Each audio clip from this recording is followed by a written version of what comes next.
এভাবেই ঢোলের তালে বৈশাখের মেলার জানান দেওয়া হয় গ্রামবাসীকে।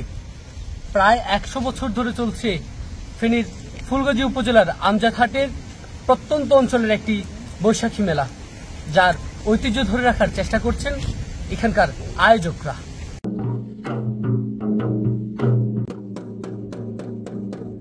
2000 সালের শুরুর দিকেও গ্রাম বাংলার ঐতিহ্যবাহী মেলা হাডুডু, গোল্লাছুট সহ হারিয়ে যাওয়া অনেক খেলায় কয়েক গ্রাম জুড়ে চলত আনন্দ আর উল্লাস।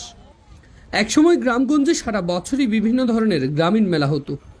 যুগের সাথে আমাদের মন মানসিকতা আর তাল মিলাতে গিয়ে এই গ্রামীণ মেলাগুলো এখন হারিয়ে যেতে বসেছে।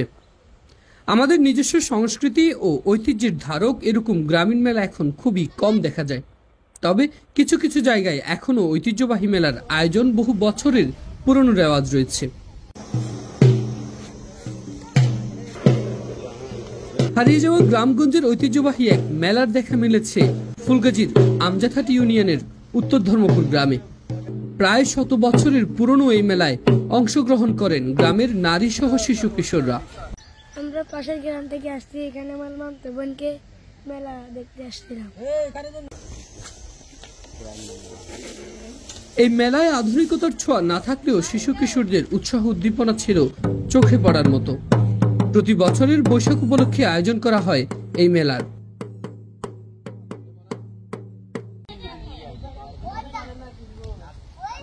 একসময় এই মেলায় অংশগ্রহণ করত হাজার হাজার মানুষ।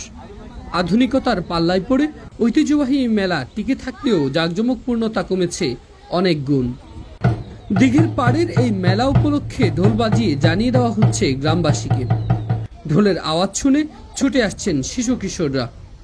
এদিকে গ্রাম বাংলার ঐতিহ্য ধরে রাখতে প্রশাসনের সহযোগিতা চেয়েছেন আয়োজকরা।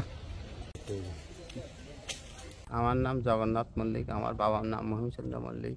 এটা আমার বাবার প্রতিষ্ঠিত গ্রামীণ পরিবেশে এই একটা দিঘির পাহাড়ের মধ্যে অবস্থিত এই গ্রাম্য পরিবেশে গ্রাম্য মেলাটা অনুষ্ঠিত হয়। এখানে গ্রামের সব ছেলে, শিশু, মেয়ে, মহিলা খুব বড় সড়ো হইতো একসময়। অনেক সময় খুব বিশাল ছিল, কিন্তু বর্তমানে কিছু কম।